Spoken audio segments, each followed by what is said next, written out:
Okay, thank you. Welcome everyone to the wrap session. Very informal session, but tonight we're very fortunate to have Dr. Jeff Wilson, who will be speaking to us on engaging Buddhism for engaging youth, or something close to that. So anyway, it's very late where Dr. Wilson is, and we really thank you for taking the time to speak with us. So Dr. Wilson is going to start off, moderator this evening is Raymond Takiue. So actually, I will turn it over to Raymond. Aloha, good evening, everyone, and thank you for joining us for our wrap session for 2024. This evening we're honored to have Reverend Dr. Jeff Wilson, and just do a brief introduction of him. He's actually a professor at the Religious Studies and East Asian Studies at Renison University College in the University of Waterloo. His research focuses on Buddhism in North America and Hawaii, Japanese Buddhism, and Buddhist engagement with social, political, and environmental issues. He received Tokudo ordination at Nishi Hongwanji in 2012 and serves as a ministerial assistant at the Toronto Buddhist Church. He is an author of several books, including Living Nembutsu, Applying Shinran's Radically Engaged Buddhism in Life and Society, which was published in paperback in 2023. And then Living Nembutsu is a source book for Jodo Shinshu Buddhists and other interested readers looking to apply Pure Land perspectives to the problems of contemporary society. So I will just give you guys a brief overview as far as what the schedule kind of is for tonight.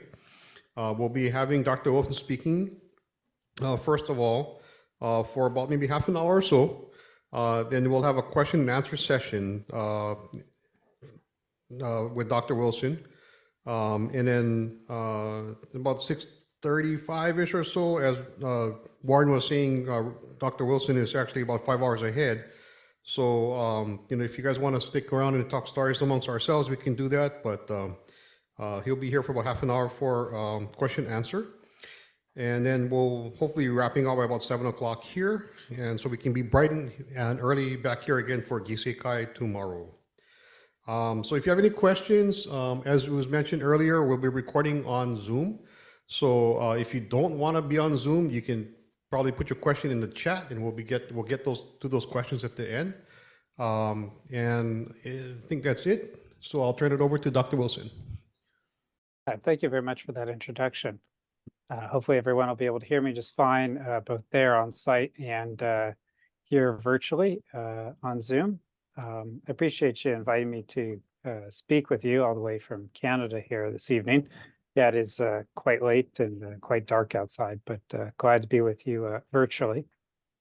Some of you know about my research on Jodo Shinshu Buddhism and social engagement. It's something I spoke about fairly frequently at various temples when I was there in Honolulu for my sabbatical in 2017 and 2018.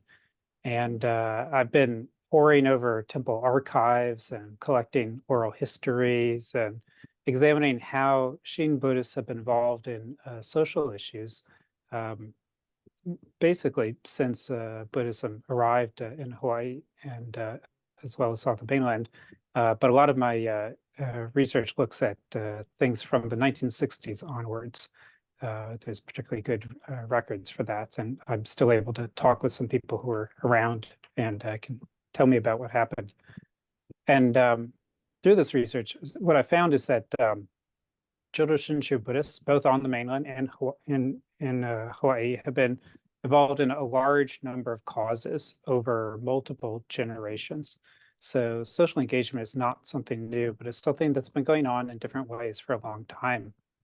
And some of the specific issues that Buddhists have been involved in include civil rights, including back to the classical sort of civil rights era, anti-war activism, LGBTQ plus rights, separation of church and state, homelessness, poverty, Asian American empowerment and representation, reproductive rights, humane border policies, gun control, interfaith solidarity, and a whole host of other issues. It's just some of the examples, things that I found in my research that people have been involved with.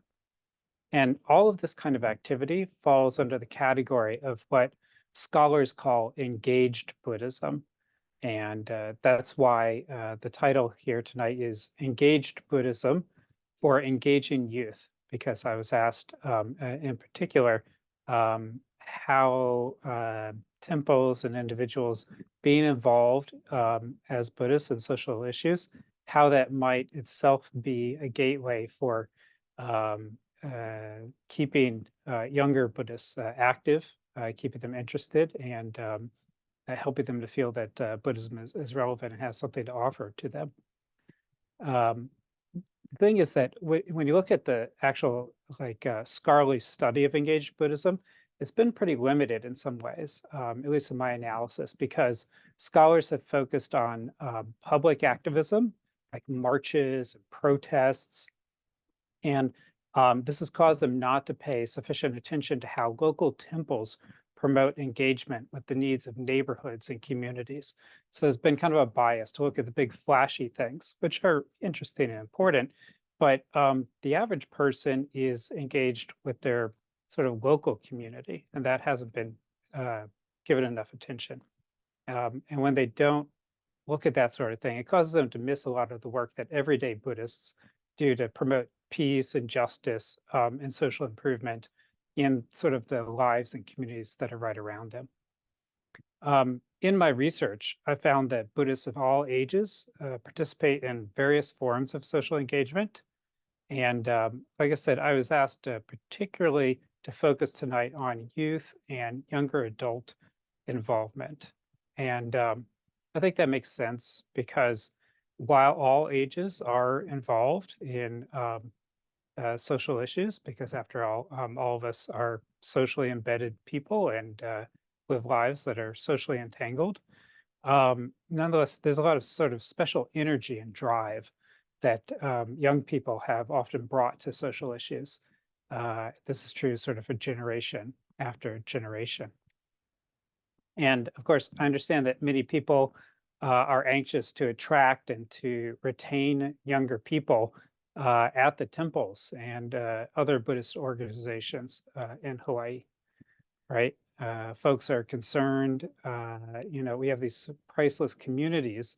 They've nurtured people for over 135 years at this point, and everybody wants them to stay healthy, stay relevant, and frankly, we don't want them to end up closing down, which of course has already been the fate of a number of temples, and more may be headed in that direction. So keeping younger generations involved, keeping them interested so that they feel that Buddhism is something relevant to their lives is, of course, a perennial sort of topic of discussion and a very important one. So I don't have like the magic solution. Unfortunately, nobody has a perfect answer about how to attract and retain young people. But I do at least have some sources of insight to try to offer to the conversation with you all here tonight. So first of all, I am a college professor, and that means that I basically spend my life around young people. I'm always around them. I'm always outnumbered by them greatly. And so I'm always observing them. And I observe a lot about their evolving particular needs and also the perennial needs that I see. When I started teaching going on 20 years ago, there were certain specific things that students at that moment were concerned about, and certain things that students in general were concerned about.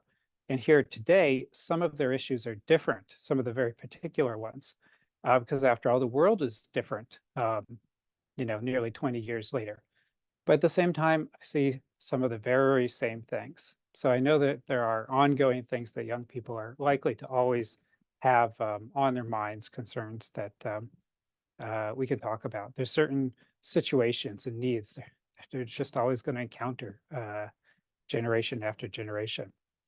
Secondly, another source of sort of my insight, if we want to call that, is just that I am a pretty highly involved parent of teenagers.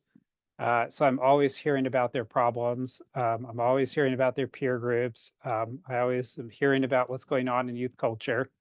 sometimes I understand what they're talking about. I'm not going to claim all the time, but my kids do still talk to me at least. So, I hear a lot that way. And then, of course, as a researcher, I've noticed the high ratio of young people involved in Buddhist activism, both historically and also in the present. And I've tried to think through what this means for contemporary Jodo Shinshu communities. So I'm going to be drawing on sort of all of those sources in my remarks here tonight. Hopefully some of them at least will be on target for us. So I am a historian, and I figure maybe we can sort of start off by taking a brief look at, just a few sketches of some of the history of younger Buddhists and social issues. And I'm focusing on Jodo Shinshu Buddhists in these remarks, and actually specifically in the United States is what I'm looking at, really. So during the 1960s and 1970s, Buddhist youth were quite highly engaged in social justice issues in many cases. That's probably not going to be a big surprise to anyone, because we know that these were the years of, the youth movement and so many different movements for social change in American culture. So let's give some examples of Jodo Shinshu Buddhists being involved in some of those big events of those years. Well, to start us out, in 1968 and 1969, students at San Francisco State University and the University of California at Berkeley carried out the longest student strikes in history. These were organized under the title of the Third World Liberation Front. And this Third World Liberation Front was actually a coalition of different student groups from various minority groups who actively supported one another in a common cause here. So one of those groups, one of the most important one, was the Asian American Political Action, or AAPA, AAPA, AAPA, Asian American Political Action. And AAPA formed chapters at both of those Bay Area universities. And they're important because they were literally the first Asian American organization in history. The term Asian American was coined at that time. It did not exist previously.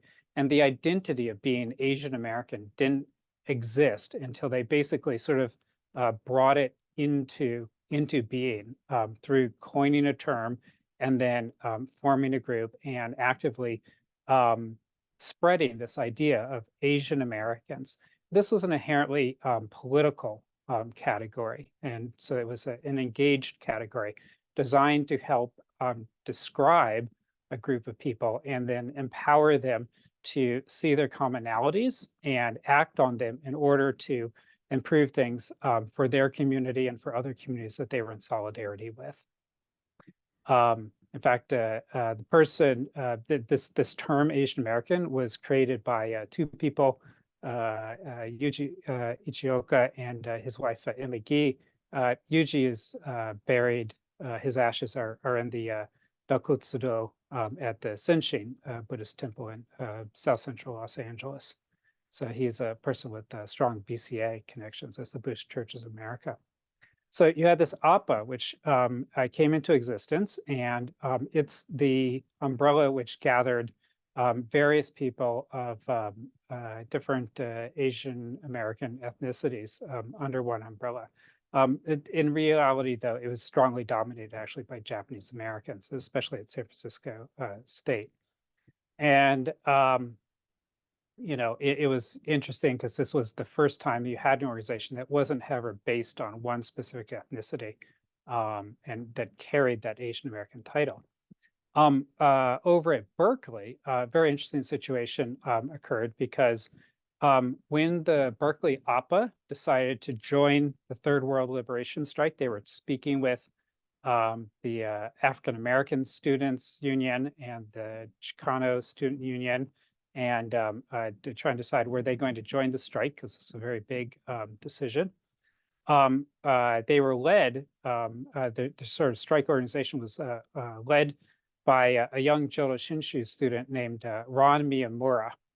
He was a student there at Berkeley, and there were other BCA students such as Patty Hirota and others who were part of APA and part of the strike sort of planning and coordinating committee specifically.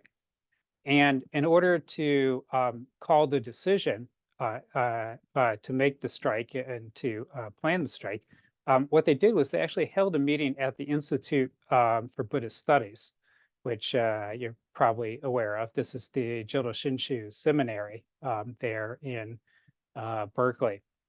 So they actually met there at the Institute, and they decided they were going to strike. And then they called up the leader of the Black Student Union and said, "We're with you."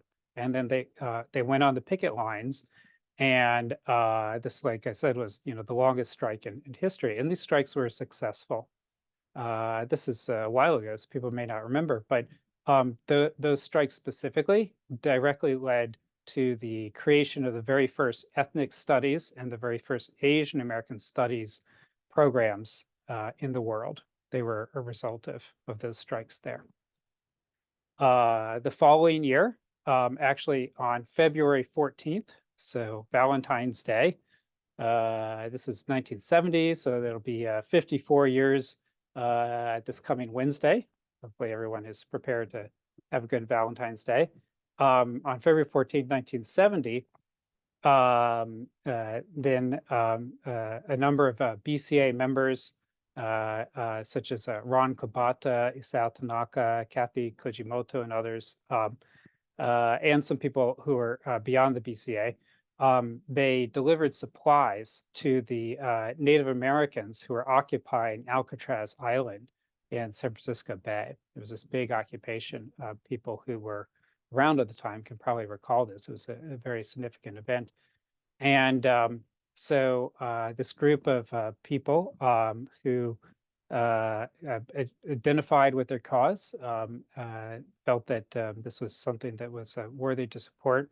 They went and they gathered a whole bunch of supplies, and by boat, they brought over to the indigenous occupiers, they brought them fruit and vegetables, canned goods, water, clothing, like a really big sort of enormous care package, if you want to kind of put it that way. That was very important to help sustain them. And also the solidarity they were showing was very helpful to them as well.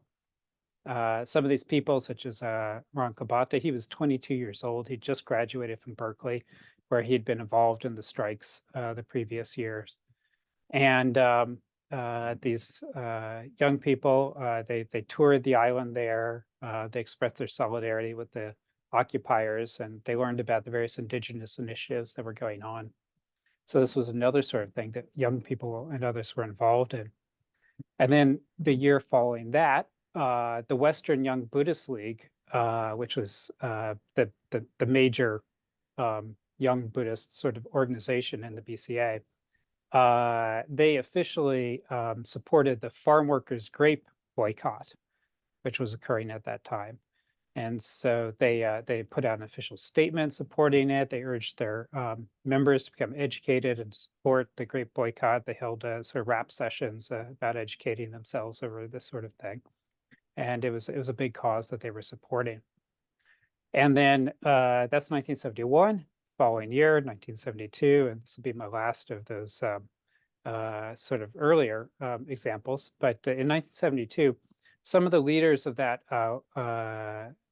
Western Young Buddhist League movement, they started something that's called Relevant American Buddhists, or RAB. And this RAB was an official BCA movement that was designed to cultivate further youth engagement with the needs of the changing times. The first leader of the RAB was Ken Tanaka, who of course is someone who went on to become a minister and a scholar. He's now retired in Tokyo. So under the RAB program, they created local RABs, local relevant American Buddhist groups in each of the 8 districts of the BCA.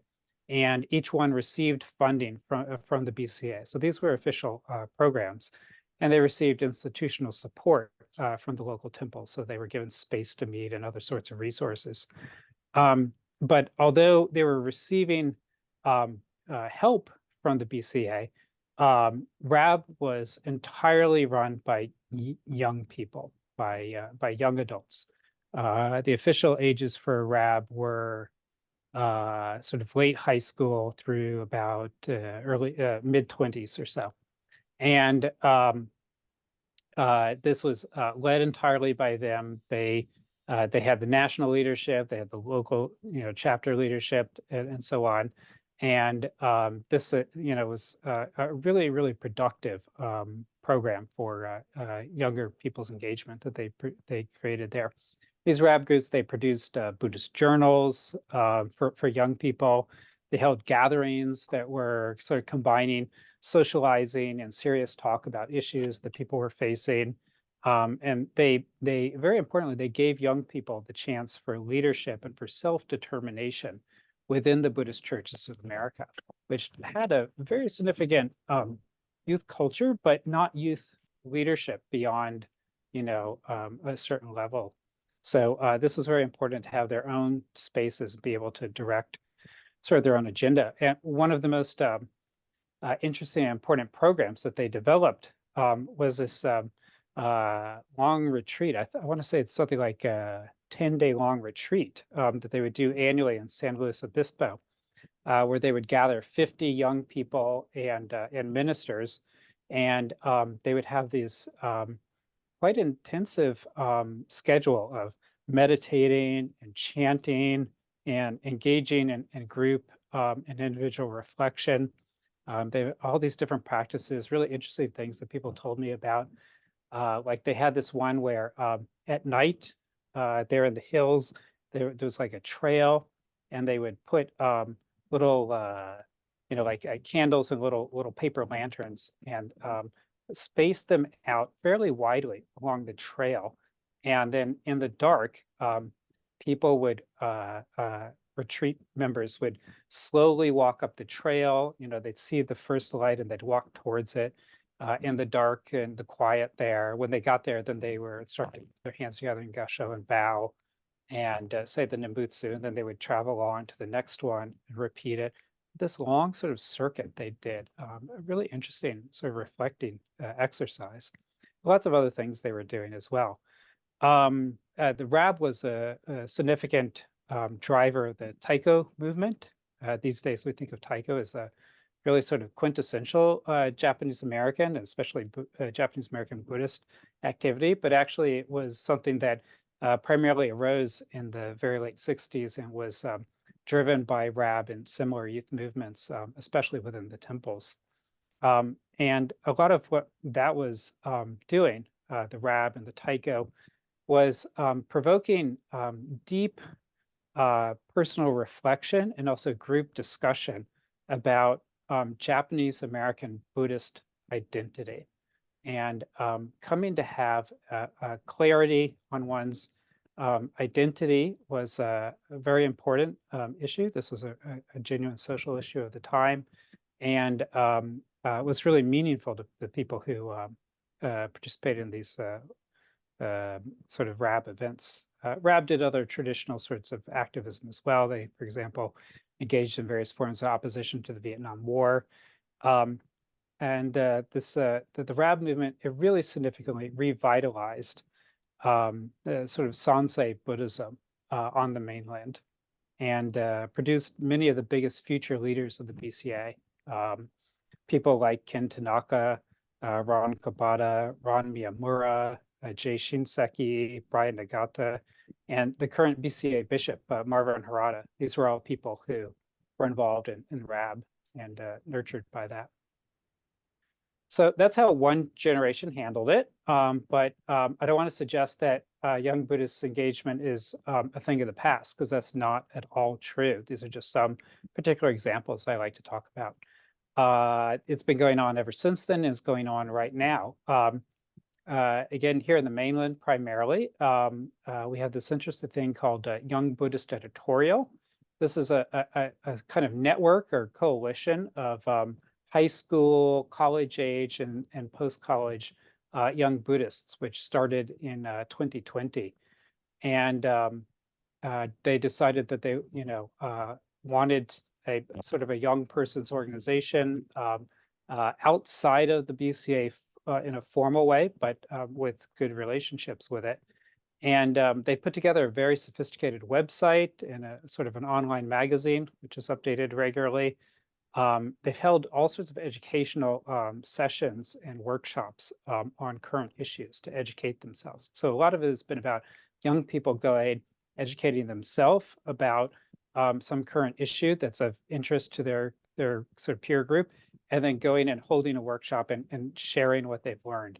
So they've done ones on Black Lives Matter, on voting and voting issues, on ecological issues and the Dharma and this sort of thing. Hold on just 1 second. I just got a pop-up on my screen. My computer wants to restart. I'm going to tell it, no, don't do that. Not in the middle of the talk. Thank you. So yeah, all sorts of issues that they've been looking at about issues about police harassment of minorities and border issues, all sorts of different things that concern them. Whenever they have an interest in something, somebody will go and learn something and then share it with the group in one of these formal sessions. And it's also helped all sorts of young Buddhists across the United States and even in Canada to some extent connect with one another outside of the temples. I've actually been working with them. I'm the only member of the YBE who's over 30. So it's young Buddhist editorial, except for me. I guess I'm old Buddhist editorial.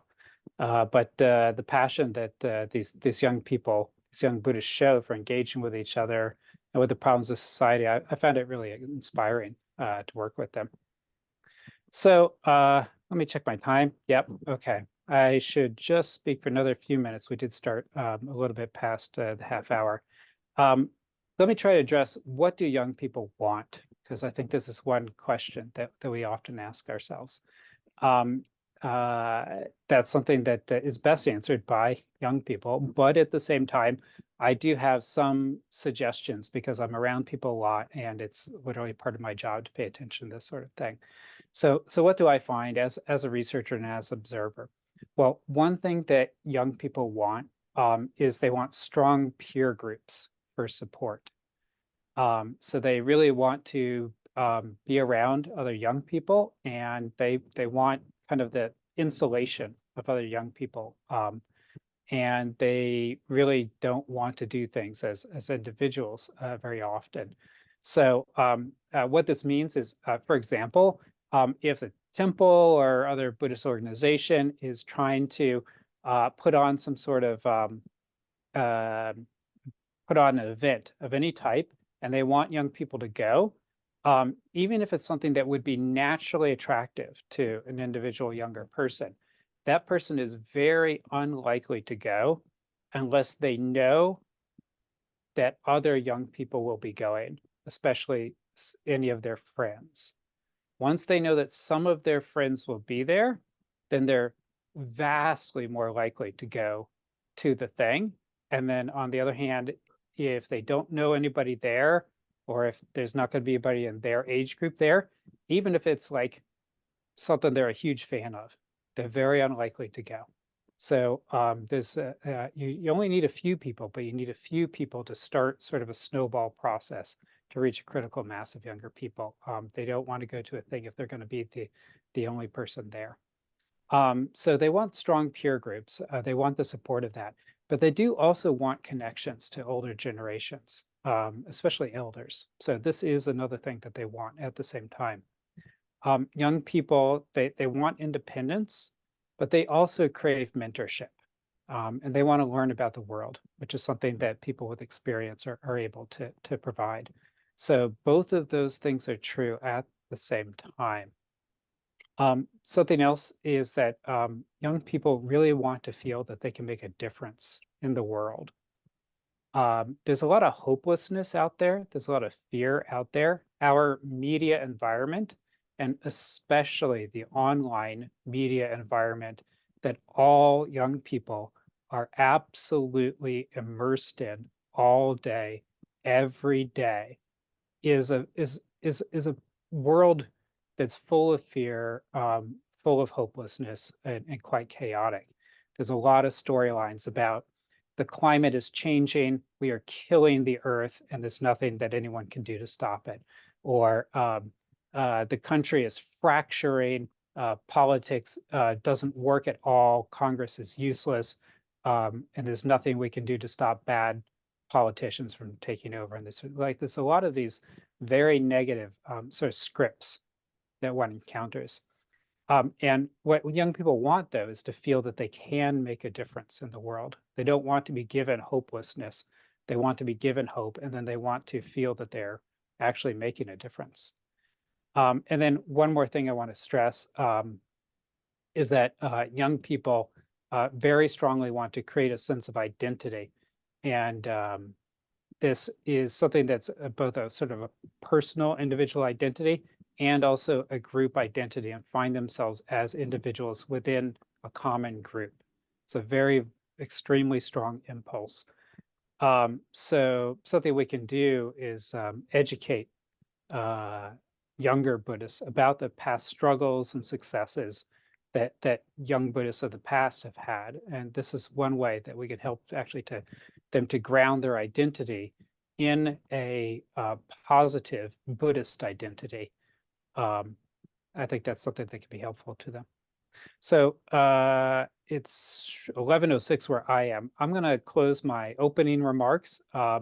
Just want to end here by offering a quote from someone who had a profound impact on me when I was a young person, a young Buddhist, frankly, in the previous century. But nonetheless, that was a thing that happened. And here's some remarks from someone who really had an impact on me. And this was Dr. Taitetsu Uno, someone that many people there may also be familiar with. This is something he said one time. He said, and this is a direct quote, he said, "The question most frequently asked of a Shin Buddhist is, what is your practice?" The obvious answer is the practice of compassion. This is what Dr. Uno said. He said, as Buddhists, our task is to manifest compassion in everyday life, beginning with members of our own family and extending it to all society. So I think this is an important teaching. We often struggle to explain to others what it is that we actually do as Jodo Shinshu Buddhists. But I think if we focus on how we practice compassion, that's something that everybody can understand, right? And it's something that our young people can understand, they can take pride in, and they can practice as well.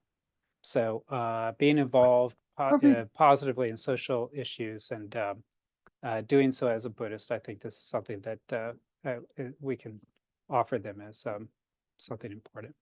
So those are my kind of opening remarks. I know there'll probably be some questions. So let me see what people want to talk about here. Okay, thank you, Dr. Wilson. Did anyone in person or online have any questions at this point? And I don't have my phone open with the Zoom. So anyone have any questions or comments on Dr. Wilson's presentation so far? If not, then we did have some questions that were submitted in ahead of time. So let me go through some of that. The first one is, as a general guideline in decision making and or taking action, either as an individual or a temple group, could the criteria be as simple as, will this reduce suffering? Or put it positively, will it increase happiness? I guess it's kind of like maybe deciding on what kind of activities to do for the temple. What criteria should we use for that? I mean, social activism is, I guess, kind of a big thing that was, done in the past. And today there's so many issues, and I think it's a little bit different nowadays. Everybody is so, I think, America today and the world today is so polarized as far as, being so black and white, where Buddhism, there's a lot of gray in the middle, I guess. So, so how do we, how can we, think about what kind of program should we run? Is this just something that helps to reduce suffering, or how can we increase happiness? Yeah, I think that's a great question. And yeah, undeniably, things are different these days. Of course, things are different all the time. Uh, things in the 60s and 70s, for example, that I talked about for some time, they were quite different from what had been before. And nowadays, things are different again, and they're going to be different again in just a few years. Society is going to keep changing. Technology is going to keep changing. So yes, we do see a lot of change. Amongst all of that, I do think actually that the person, whoever it was who asked this question, has already put their finger directly on the most important thing. And that is that the criteria really is in many ways as simple as what is going to reduce suffering. You know, suffering is always the measuring stick that we use as Buddhists. Buddhism is essentially a process designed to decrease suffering and to increase contentment. So Buddhism is very well adapted actually to thinking about engaging with various sorts of social issues, because Buddhism thinks in terms of systems inherently, right? Buddhist thinking is to recognize that everyone is interconnected, that our actions affect others positively or negatively, and that we are affected by our environment. So a systems perspective, which is what's required to meet the very multifaceted challenges that we have in the world today. This is baked into Buddhism. I mean, it's really kind of what Buddhism leads with and what it brings especially to the table. So I think that's an important thing to note. And that always it's with that perspective of suffering. So when we go to reduce suffering, there's actually sort of a process we can ask ourselves. We could say, so what sorts of suffering are people and other living beings experiencing? That's our starting point. What are the problems, right?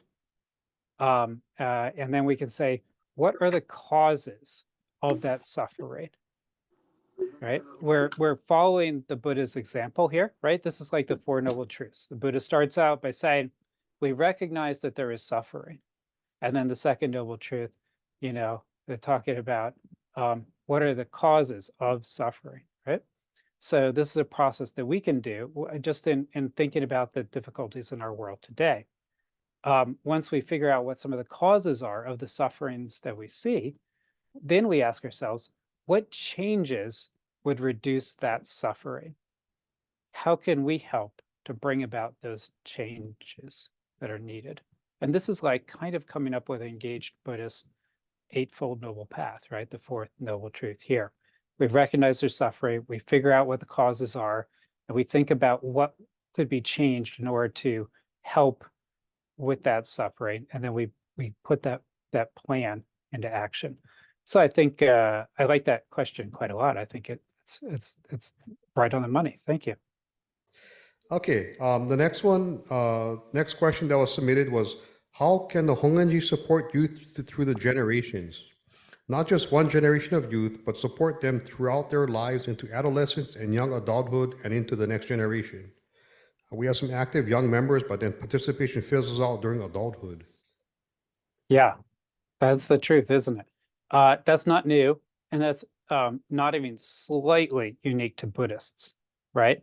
This is the common pattern for religious life in the United States, is that you see people involved in Sunday school or whatever, and then maybe youth groups, and through high school and so on, and then they go off to college and they basically drop off a cliff, and we don't see them again until some of them come back later, like when they have kids or after their kids are getting bigger or whatever. Some of them begin to drift back into being involved with the religious institution, whether they're Buddhist temples, Christian churches, Jewish synagogues. These are common sorts of patterns. So part of that is things that, for better or for worse, are structurally part of how American life operates these days. And it's extremely hard to successfully push back against macro level social structures, right? That's not impossible, but one has to keep a very realistic idea about what level of success you're likely to see in that situation. At the same time, that's not a satisfying answer because we do want people to stay involved. We don't want them to go away, or if they go away, we don't want them to stay away. We do want them to come back at the right time. So what can we do to try to keep people when they're moving through into more difficult transitional periods of life, where ironically, the sport of temple actually could be really crucial in actually their kind of personal success in many ways, and yet that isn't what tends to happen. So something that can be done, for example, and there's probably things that temples are already doing, and I may tread ground that people are already covering, but nonetheless, I'm going to go there. Um, so, like I said, young people prefer to meet with other young people. And so they need to have their own dedicated spaces and dedicated groups and so on that other people help with not to organize, but to facilitate in some manner.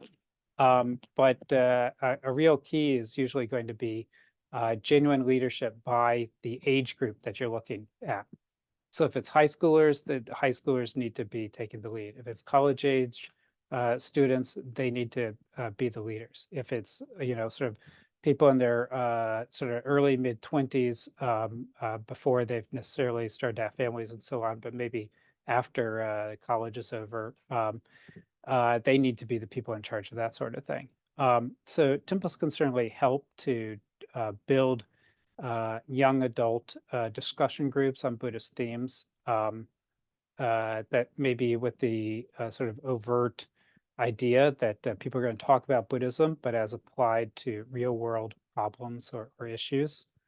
And temples can provide space and all sorts of sort of infrastructural assistance.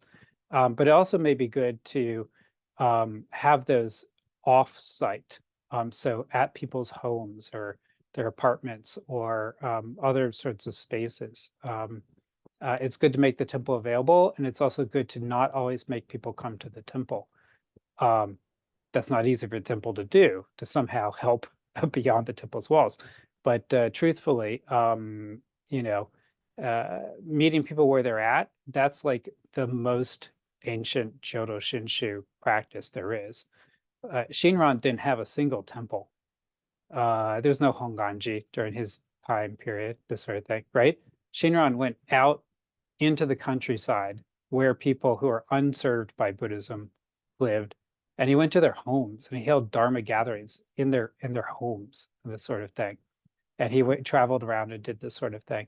So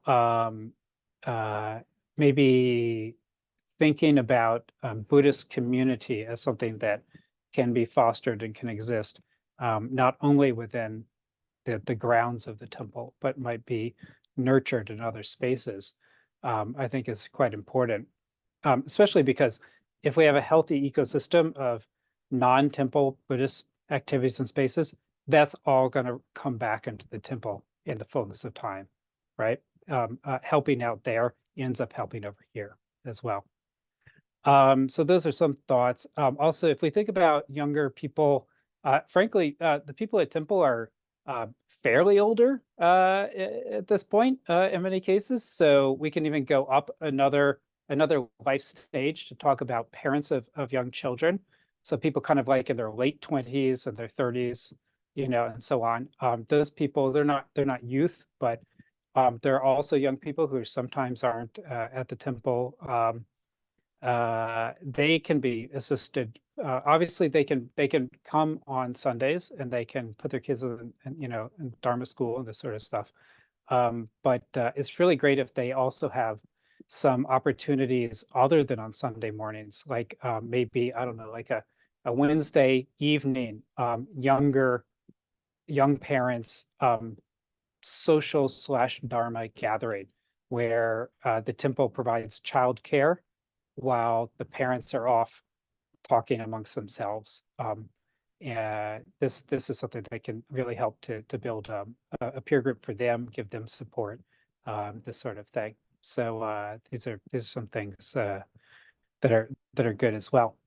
I noticed, by the way, that we're getting a few questions over here in the chat online. And I think you can't see them there at the podium. But I'd like to just kind of pivot over here and address really quickly and then come back to some of those pre-asked questions. Okay. Let me see here. Now, let me just read the first question that we had, or the question that I had here in the chat. Oh, great. Thank you. How can we create an environment for people to seek the ministry? Oh, okay. All right. This is from Alan. Yeah, thank you very much. Yeah, I love this question. How can you create an environment for people to seek the ministry? Because of course, this is a major issue, right? And it's not new at all. I talked earlier about the RAB program, Relevant American Buddhists, that started in 1972 with some discussion a little bit before that as well. And a lot of what was going on was, among other things, cultivating a group of people who would eventually all go into the ministry. Not all of them, but a great many of those people, right? It would go on to become leaders. But already at that time, there was significant discussion in the BCA, uh-oh, we don't have enough ministers. We don't have enough ministers coming along in the pipeline for what we're going to need. So people were talking about that in the 70s. And I can tell you as a historian, they were talking about it in the 80s and in the 90s and in the 2000s and in the 2010s. So on. This is a conversation we've been having basically the whole time. So it's a perennial sort of problem. So we got to keep working on this challenge. How do we create an environment for people to seek the ministry? As someone who's a minister but doesn't have to kind of earn my bread at the temple, I can maybe make a few observations because I'm close to it and yet I'm not stuck in it, for lack of a better term. The number one thing we can do is pay our ministers sufficiently, and I can say this because I am, although I am a minister and I do serve the Toronto Temple, I draw no salary from there. I pay dues to Toronto. I don't receive salary from them. So I can just simply say they work so hard. It's unbelievable how hard these ministers work. That's the reason I went and got ordained, so that they could like take a break and someone could fill in essentially. They're working really hard, and typically speaking, they're not paid at a rate that would match someone in another profession who had put in that amount of training, that amount of dedication, and spent that amount of hours also. In most other situations, these folks would be in receiving much better remuneration. That's not easy for us to swallow because we all have financial difficulties at many of the temples, right? But the truth of the matter is that the best way to retain ministers is to pay them well. And then if we're creating an environment for people to go into the ministry, if the ministry looks unappealing because it is going to be so much work, and that's not to suggest there's not reward that comes with that work, but it's going to be so much work. And then if they're also going to be chronically underpaid, then of course they're going to be doctors or engineers or lawyers or something else. I mean, why wouldn't you be, right? So we need to value them in all sorts of ways. Other ways we can create an environment for people to seek the ministry. Certainly, I think it's great that we have the Buddhist Study Center there in Honolulu, right? And producing ministers was one of the original goals when the BSC was set up. So programs for young people, programs that make Buddhism relevant, that show younger people why Buddhism is meaningful, why it can have an amazing, positive, transformative effect in their lives. That's what it takes. So the number one way to do that, of course, is for all of us to be involved so that we are energized by Buddhism. And then other people see that and they want to get involved in that. So just some thoughts there, Alan.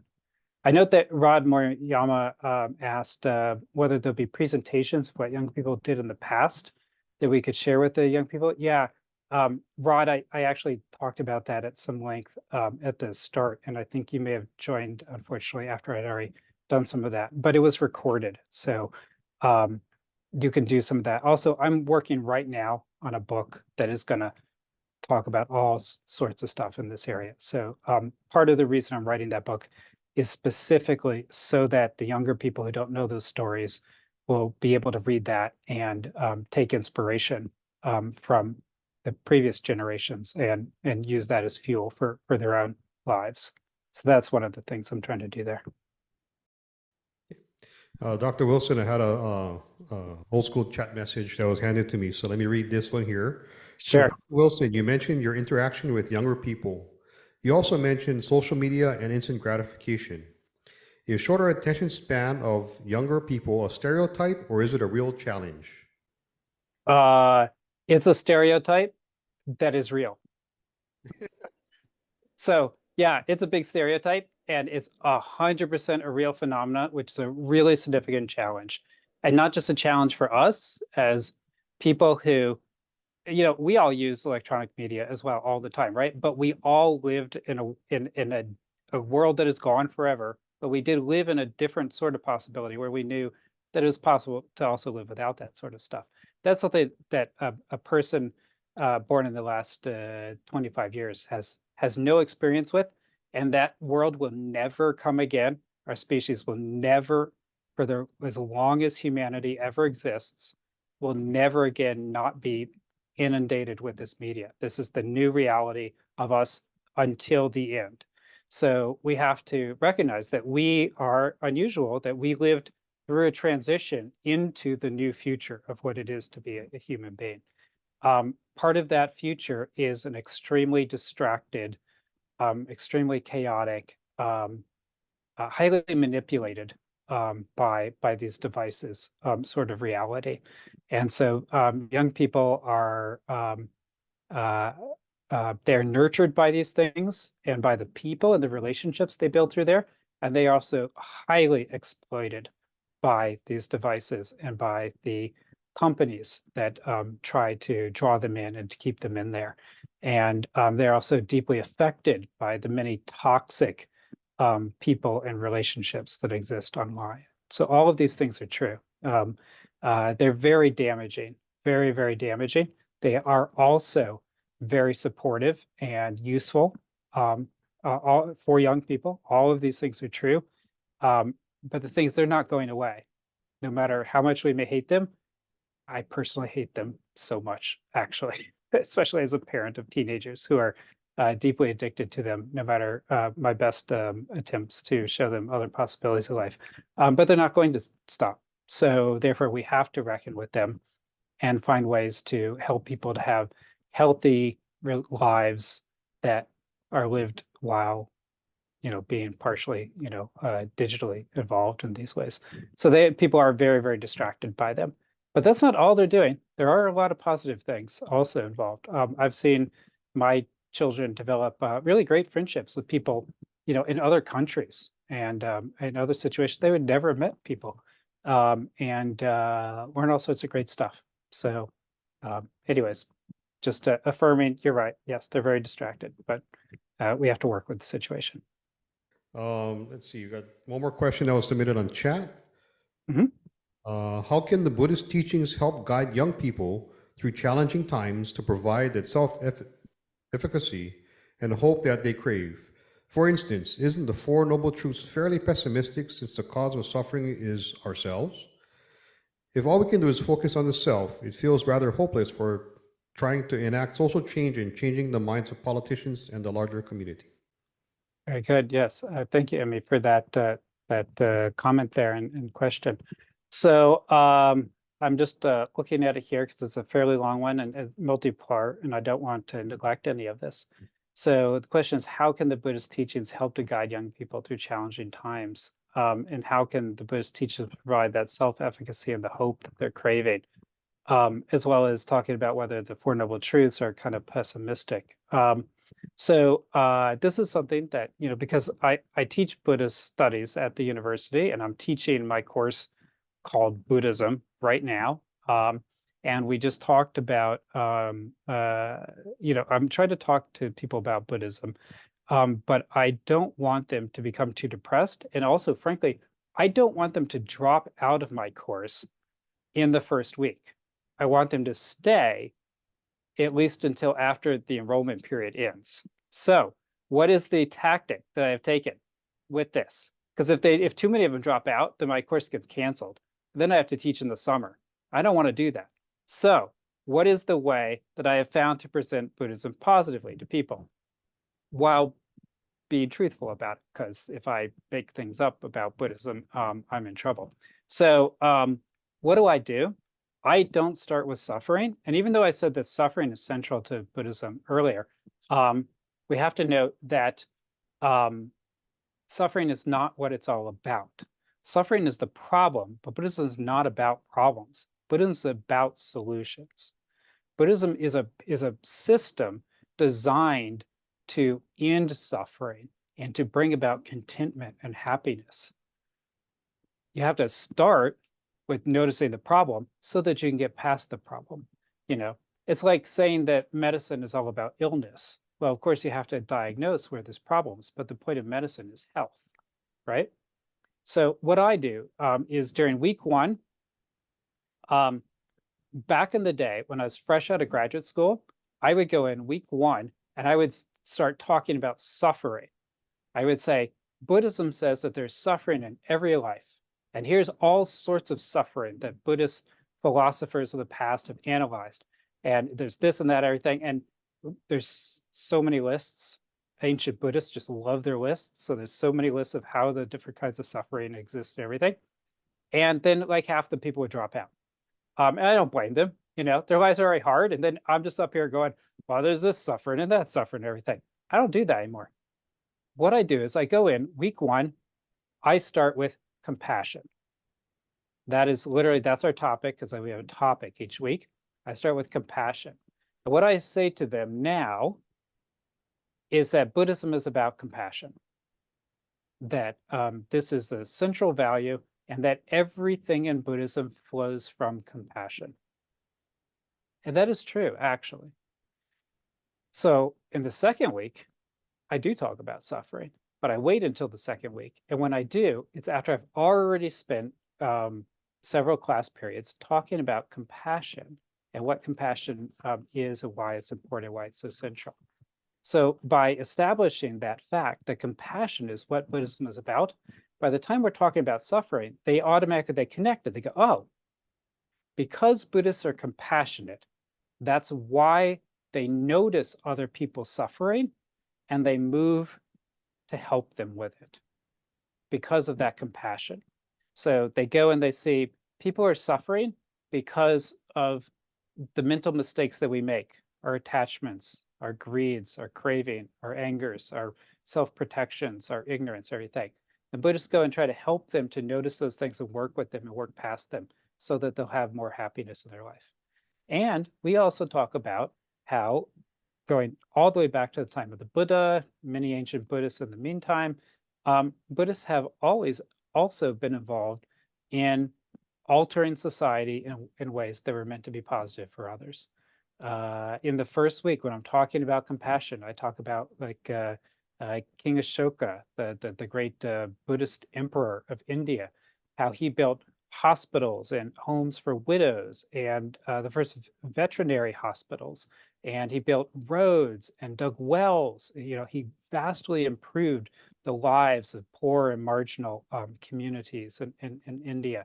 He's declared sort of religious freedom, and he actively patronized all the different religious groups. And he said, "I'm a Buddhist, and this is my dharma, but others should also be respected, and everyone should respect all religious teachers and sort of thing."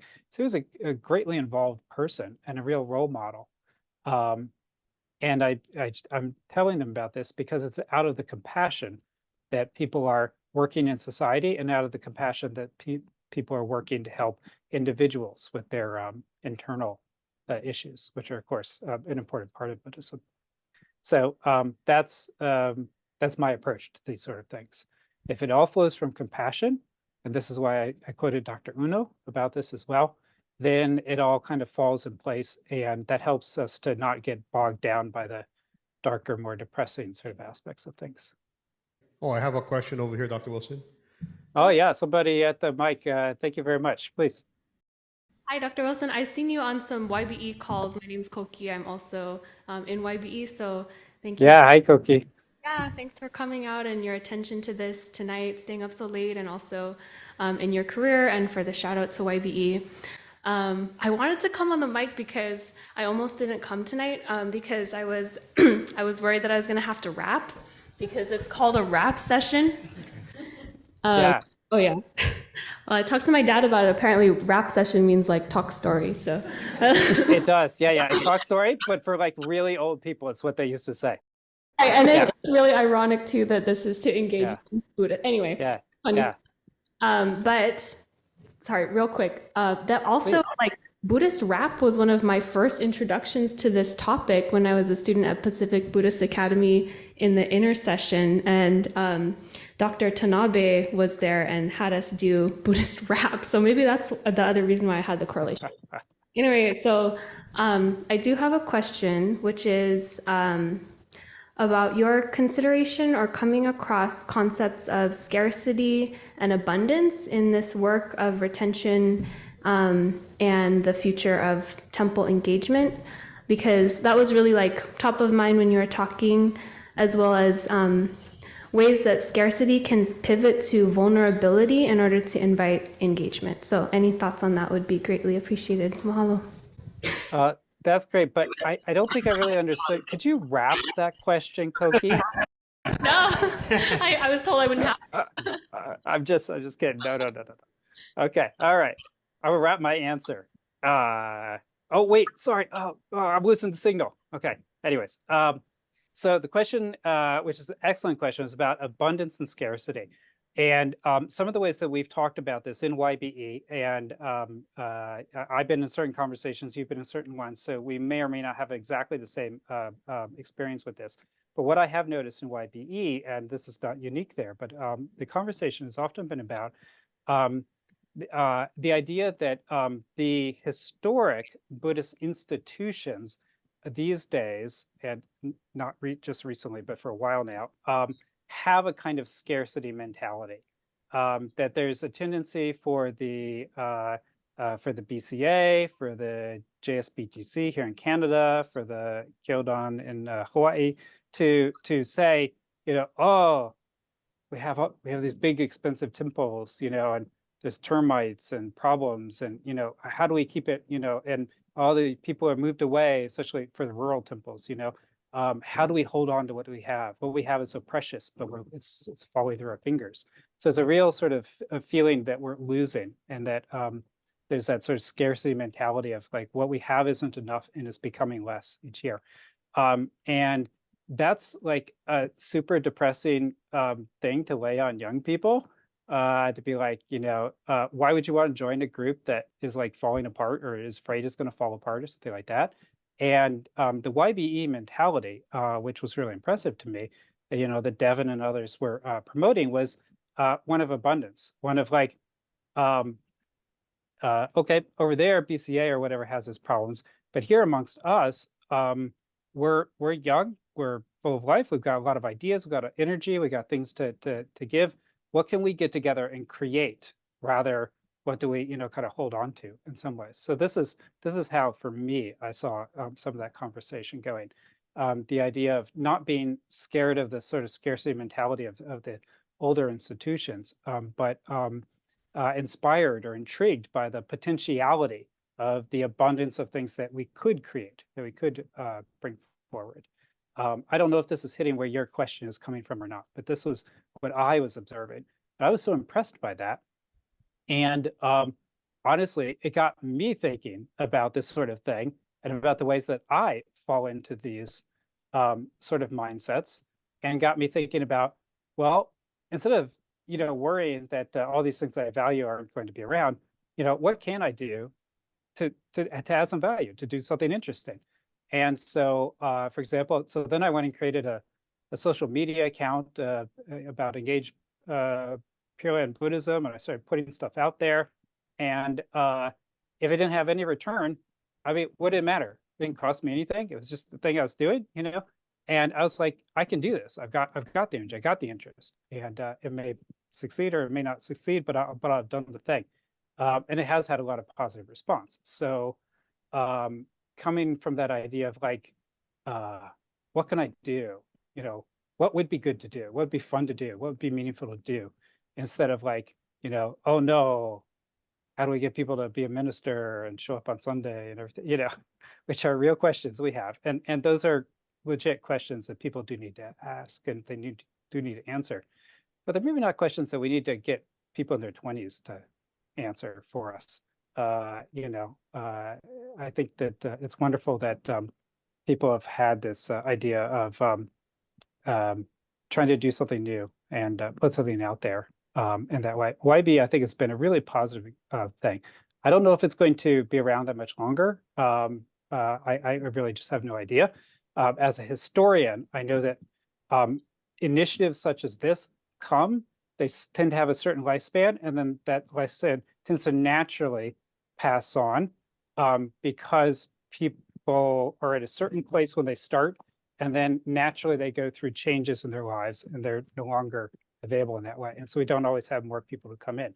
So if YBE ends its natural lifespan this year, next year, sometime in the next few years, that's not a loss though. That isn't a scarcity. Oh no, we had something great and we don't have it anymore.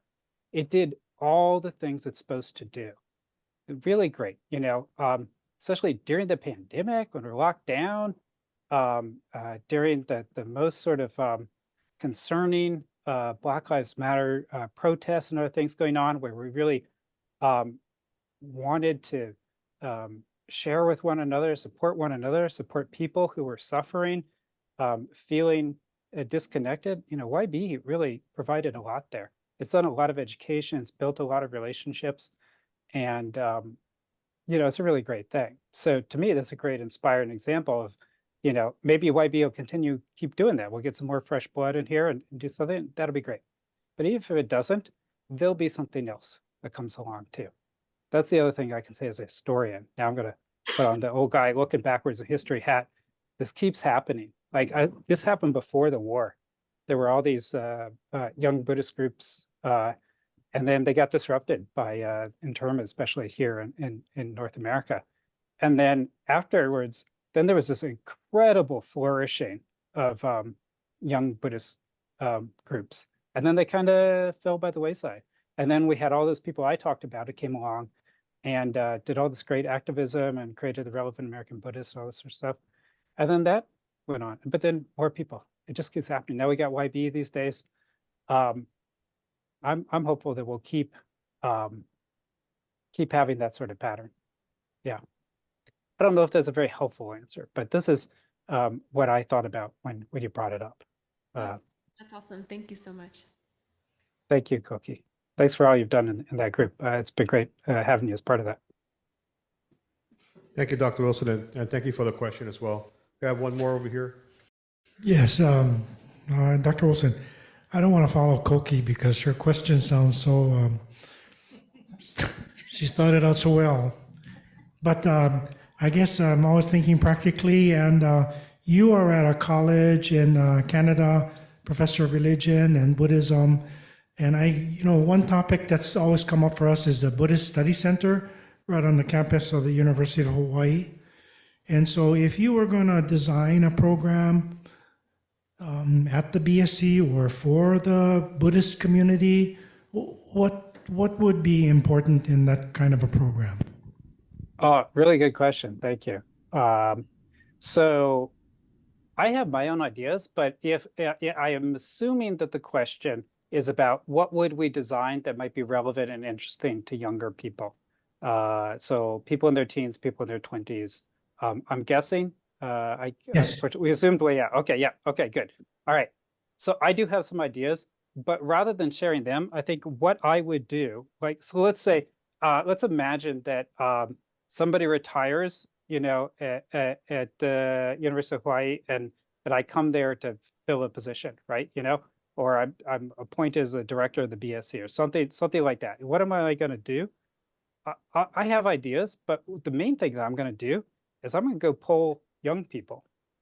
Like, if we want to do some programs at BSc, and that's literally what BSc was created for back in the day, right?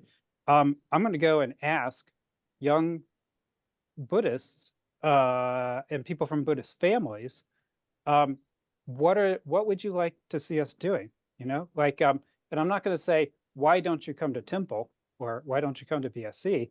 Rather, I'm going to say, what would you like to see the temples doing? You know, what issues are important to you? How would you like the temples to be involved? These sort of questions. Once I hear from people what their interests are, then I'm going to go and look for ways that I can facilitate those interests at the intersection of the Dharma and their lives and their needs and their concerns. So that's not a question, that's not an answer that has content to it. I'm sorry about that. I have some ideas, but rather than provide the content, what I would do is I would think about method, because that's where you're going to learn what it is that people are going to potentially find useful and meaningful. And maybe some surprises in there, honestly. Thank you. Dr. Wilson, how are you doing on time? I know we had you scheduled until well, maybe 10 minutes ago, but it says that, if you're okay, we can continue. There's a yeah, that's okay. You okay? Okay. I just want to make sure it's midnight for you. Don't worry about it. The sound of my own voice gives me lots of adrenaline. You know, I can keep going. I'm getting all the positive attention, this is great. My kids, they don't care. So haha, somebody's listening to me. But more importantly, actually, because it's Thursday night, my college forces a hard reboot of my computer system at midnight every Thursday. There's nothing I can do to change that. So in 13 minutes and 29 seconds, my whole computer system will shut down and reboot. So at that time, deadline. You will all be released from having to listen to me in 13 minutes and 17 seconds. Okay. Yeah. All right. So they had a question in the chat. How do temples engage our existing auxiliary groups, such as the Girl Scouts and Boy Scouts, to attend temple on a more regular basis? How do we encourage other youth groups to come to temple? Yeah, great question. Thank you, Charlene, for that. So in sort of thinking about what I wanted to talk about tonight, I initially was thinking about some of these things, and I decided to steer away from that because so Girl Scouts and Boy Scouts, on the whole, tend to be a slightly younger cohort than what I've tended to focus on here tonight. And partly that's because if they're still of scouting age, typically they're still at the point where we can make them do things, even if they object to some extent. We can still make them do things. So we can make them go if we have to. And more seriously, those groups, they do exist. So I was more concerned about how we talk about filling the gaps where nothing exists, right? But the scouting programs and other things, 4-H and other similar sorts of things, these are really great. They are historically places that people have got a lot of meaning out of, a lot of good friendships and good values and good learning about Buddhism. And not for nothing, really lots of good social projects that Scouts have produced over the years and continue to produce, so that they're directly, some of these engaged youth are some of these great Scouts that we see in the temples. And I'm always reading the newsletters and things and seeing how various Scouts have put together beach cleanup drives or other sorts of really great helpful community engagement programs. So the question is, how do we get those folks to attend temple on a more regular basis? So I guess there's kind of two parts to that one. One would be, how do we get them to attend the actual scouting events more often? And then further to that, how do we get the people who are in the Scouts, how do we get them to attend other things at temple, such as services and Sunday school, this sort of thing? So, and there's also a question about other youth groups coming to the temple as well. I always say that making temple relevant, making Buddhism relevant and meaningful to people is the most important thing that we can do if we want to attract people.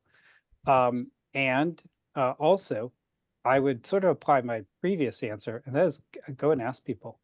I would say to young people, even these younger people, what is it that you would want the temple to be doing? What might we be doing to make it more fun or more interesting and more meaningful to you? I would do some asking.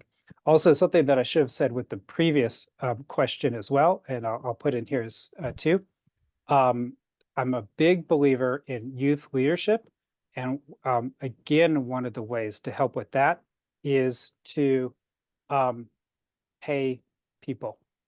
So money is not the answer to everything, but money is part of the solution. We should be hiring young people to do some work for us on behalf of the temple and of the organization. Not just asking for volunteers, but like actually hiring like youth, facilitators or coordinators, whatever sort of word you want to use. And, we should be paying our young people to like make TikToks about Buddhism. If you go on TikTok, it's like a wasteland for Buddhism, especially Jodo Shinshu Buddhism. There's not good content there. But that's where young people live. The youngest groups of people are on TikTok, period. That's where they are. So we've all got temple Facebook pages, and that's great, if you're like over 50. But young people are not on Facebook doing this sort of thing. So those are important. We need those for coordination because we do need to coordinate older generation as well. But honestly, like I'm not kidding. We should be paying young people to make TikToks, Buddhist TikTok. And when they go to Obon, we should be encouraging them, put it up there on TikTok. Show that you're there, show that you're having fun, show that it's meaningful, show that it's a great time. Because again, that's what brings people in.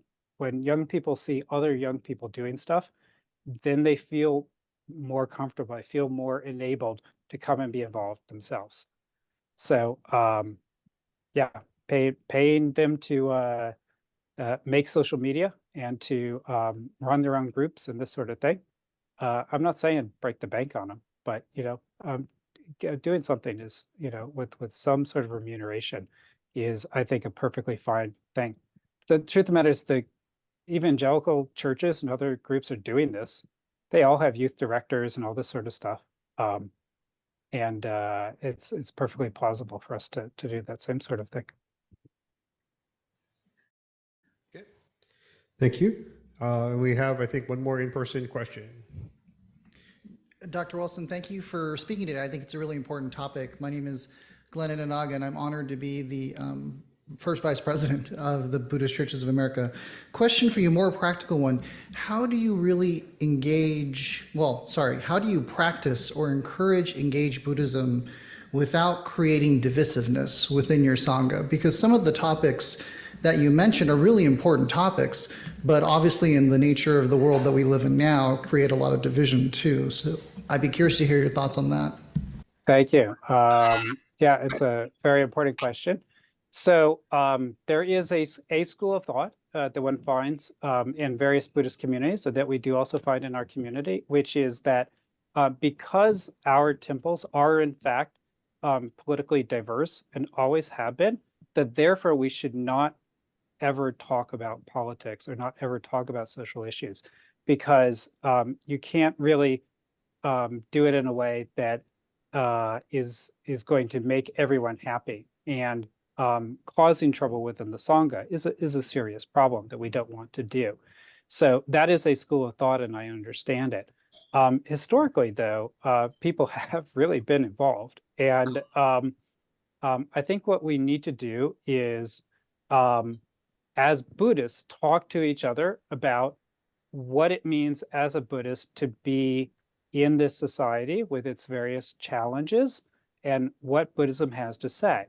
And in that process of dialogue and conversation, if we are doing it genuinely in a good Buddhist way, there'll be room for people to have differences of opinion.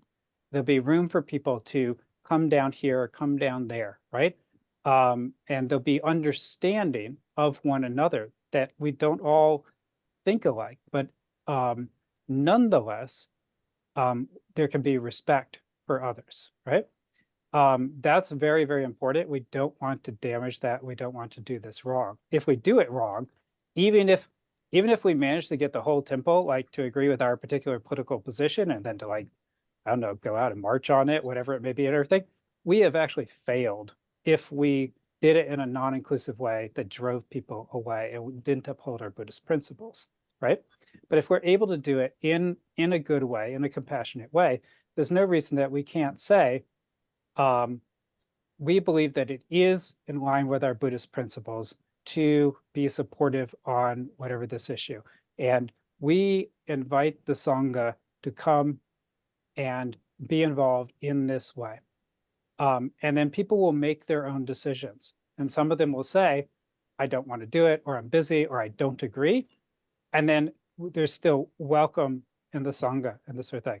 But they're just not there at that march, at that rally, at that fundraising event, at the, whatever the situation may be. So we don't force people into it, but we can certainly find a place to stand, and we can stand on it.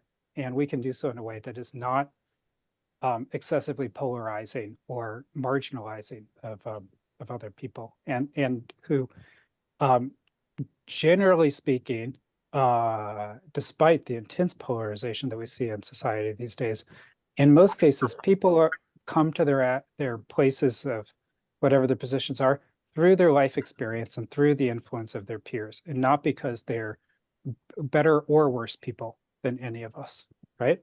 So we can understand that other people are coming from their own trajectory, and we meet them, and then we talk with them. If they disagree, that's how it is, a lot of the time. No big deal. Yeah, so I maybe I'm Pollyannish, but I believe that there's a way that this can be done that is not exclusive of other people. Great, thank you. Because I've seen it. Yeah. Okay, I've got 3 minutes right here, so I better not take any more questions. I was going to say we're Unless kind of they're winding super down on that right now. So I'd like to thank you, Dr. Wilson, for being our speaker for this evening's wrap session. We have the bookstore here has ordered copies of Living Nembutsu, applying Shinran's radically engaged Buddhism in life and society. Unfortunately, it's not here yet, so we're taking pre-orders. Maybe, hopefully, we can fly down sometime and autograph it for everybody. But once again, thank you for your insight and your sharing of our topic for this evening. Thank you very much. I'm going to be out there for the Futaba Memorial Lecture in October, if I remember correctly. So that'll be a chance where if people want to talk to me about the book or come and tell me just how wrong I am about all these things, that'll be your chance. Be happy to hear from you. Okay, thank you very much. Thanks, Dr. Wilson. All right, thanks everybody. You all have a great evening. Thank you. Thank you. Bye. Thank you. Okay, so for those of you still online here, we have Giseikai starting tomorrow. So we're going to be adjourning our hybrid session. We'll be having Giseikai service tomorrow morning, which will also be on hybrid. So please join us for that as well. And thank you for joining us this evening. Thank you.